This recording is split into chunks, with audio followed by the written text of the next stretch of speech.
हिंदुस्तान हमारा। जय Hind. Thank you. Honourable professor Manoj Kumar Jha. शुक्रिया माननीय उपसभापति महोदय। सदन का जिन किसी ने इस पर चर्चा की कोशिश शुरुआत की, इस आइडिया को भी सलाम प्रणाम।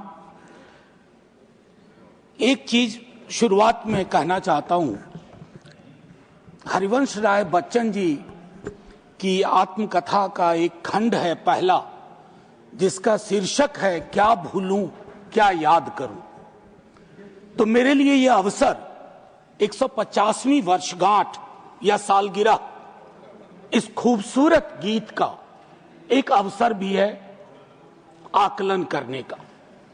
माननीय वाइस चेयरमैन साहब, ये बिला वजह नहीं है कि वर्षगांठ में एक शब्द है गांठ और सालगिरह में एक शब्द है गिरह।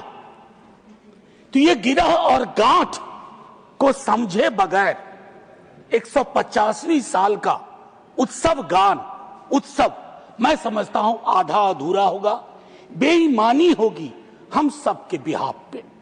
मैं क्रमशः कुछ बातें आपके समक्ष रखूंगा, कोशिश करूंगा कि मेरी बातों से किसी को कष्ट ना हो।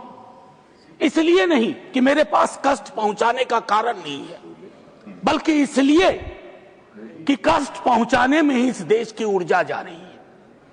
जिन ओहदेदारों को मलहम लगाना चाहिए वो नमक की बोरी लेके जख्मों पे छिड़कते हैं।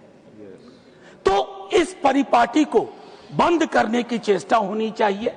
मुझे स्मरण है कि कई साथियों से जब बात होती है, सत्ता पक्ष के भी हैं, वो भी ऐसा ही विचार रखते हैं। गर्व की बात है कि क्योंकि ये गीत हमारी सांस्कृतिक और भावनात्मक एका पहचान का प्रतीक।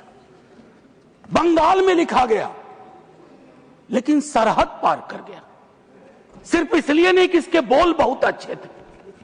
इस गीत के स्पिरिट को देखिए, इस गीत का स्पिरिट बंगाल से पंजाब पहुंचता है, जहां इसको जानने वाले लोग नहीं थे, इसके शब्दार्थ को, भावार्थ को समझ रहे थे। इसलिए मैं कह रहा हूं कि विविधताओं के बावजूद बहुलवादी संस्कृति इस देश का हिस्सा रही है। हम ऐसे ही पले बढ़े हैं। कोई नुक्कड़, कोई गली, कोई गांव नहीं है जहां हमने हिंदू, मुसलमान, सिख, ईसाई, नास्तिक ना देखे हों। आजादी की लड़ाई में सबका योगदान, हिंदू, मुसलमान, सिख, ईसाई और नास्तिक भी। अपने जीवन के एक बड़े हिस्से में मैं भी नास्तिक, जब मैंने भगत सिंह को पढ़ा, मैं नास्तिक क्यों, तो मुझे गर्व होता था कि भगत सिंह वाली परंपरा। एक चीज मैं इससे पहले कि कहूं, एक महत्वपूर्ण चीज कहना चाहता हूं। मैं इस सदन में जितनी बार बोला हूं, नेहरू जी जरूर यहां चर्चा में आते हैं। जवाहरलाल नेहरू। सर, मैं कांग्रेस का नहीं हूं, लेकिन अपने को नेहरूवादी मानता हूं, गांधीवादी मानता हूं, अंबेडकरवादी मानता हूं, और परस्पर विरोध नहीं है। इनका तब के वक्त में विरोध था, लेकिन मैं आज कह रहा हूं, अगर कोई ऐसी व्यवस्था हो कि ये पृथ्वी पे आएंगे ना, तो एक मोर्चा बना लेंगे एक साथ मिलकर। आज की हकीकत के संदर्भ में मैं क्यों कह रहा हूं, एक छोटी चिट्ठी, आजकल चिट्ठियां पढ़ी जा रही हैं सर, लेकिन चिट्ठियां पढ़ने में लोग थोड़ी बेईमानी कर रहे हैं। सेमीकोलन के बाद का हिस्सा पढ़ते हैं, पूरा पत्र नहीं पढ़ते हैं। अमृता शेरगिल जी जवाहरलाल नेहरू जी को लिख रही हैं। यह है नवंबर 6, 1937। सर गौर कीजिएगा, बहुत प्यारी खूबसूरत चिट्ठी है। यह चिट्ठी कहती है, उनकी किताब मिली थी आत्मकथा। यह चिट्ठी कहती है, my dear Jawahar, as a rule I dislike biographies and autobiographies. They ring false, pomposity or exhibitionism. But I think I like yours. You are able to discard your hello. You are capable of saying, when I saw the sea for the first time, when others would say, when the sea saw me for the first time. Sir आजकल ऐसे लोग बहुत तरक्की कर रहे हैं जो ये कहते हैं कि समंदर ने आज मुझको पहली बार देखा, ये नहीं कि मैंने समंदर को पहली बार देखा। ये एक महत्वपूर्ण चीज है। सर ध्रुवीकरण आज के हमारे जीवन का हिस्सा बन गया। क्या बंकिम बाबू ने यह कल्पना की थी, उस महाकवि ने यह कल्पना की थी कि देश इतने टुकड़ों में बंट जाएगा? पार्टीशन से ज्यादा। अभी मैंने देखा चंद महीनों पहले इस देश में आई लव महाकाल और आई लव मोहम्मद में जिहाद करवा दिया गया, झगड़ा करवा दिया गया। I can love every God simultaneously, yet I want to remain in peace, in prosperity, seeking justice and getting it. ये रवायत क्यों खत्म हो रही है? सर येन केन प्रकारेण चुनाव जीत जाए, मैं बधाई देता हूं।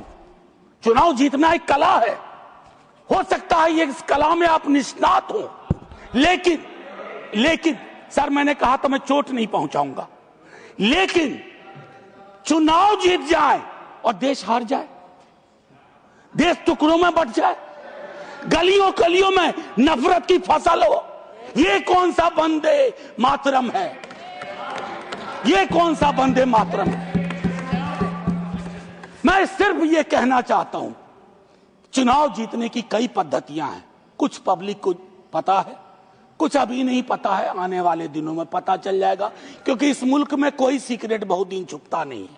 लेकिन एक चीज जो सबके सामने उजागर है कि आप चुनाव के वक्त, चुनाव से पूर्व, चुनाव के दौरान आप किस प्रकार की जुबान बोल रहे हैं। सर मैं जानता हूं जब तमाम हमारे सीनियर साथी लोग, मंत्री लोग एक दिन तो पब्लिक लाइफ छोड़ के जाएंगे, मैं भी जाऊंगा छोड़ के, सर मैं भी छोड़ के जाऊंगा, लेकिन मूल्यांकन करूंगा मेरी बातों ने कितनों को चोट पहुंचाई है, कितने घर में दीवारें खड़ी कर दी, कितने गांव में तकसीम जैसे हालात कर दिए।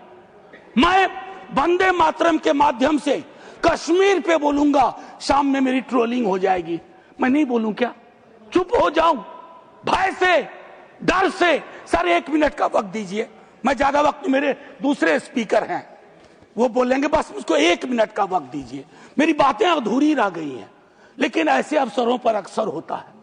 सालगिरह जरूर मनाएं, गिरह का ध्यान रखें, वर्षगांठ जरूर मनाएं, गांठों का ध्यान रखें, और अगर वो न कर पाए तो इतना जरूर करें, इन महापुरुषों को, इनकी रचना को अपनी राजनीति का अवसर न बनाए, औजार न बनाए। और एक आखिरी टिप्पणी करूंगा, पहले भी कह चुका हूं, सर इस सदन में पक्ष विपक्ष दोनों तरफ महापुरुषों को याद करने वाले लोग हैं। सर 30 सेकंड और दे दीजिए, न जाने उस कुर्सी में क्या है जो बैठता है, जो बैठते हैं। सर बस 30 सेकंड दे दीजिए, मैं 30 सेकंड मांग रहा हूं। प्लीज मैं सिर्फ इतना कहना चाहता हूं, मैंने पहले भी कहा, प्रधानमंत्री जी को एक्चुअली बीजेपी के लोगों को नेहरू का धन्यवाद करना चाहिए। वो पॉलिटिकल लाइफ जैकेट की तरह इस्तेमाल किए जाते हैं। Nehru ji political life jacket.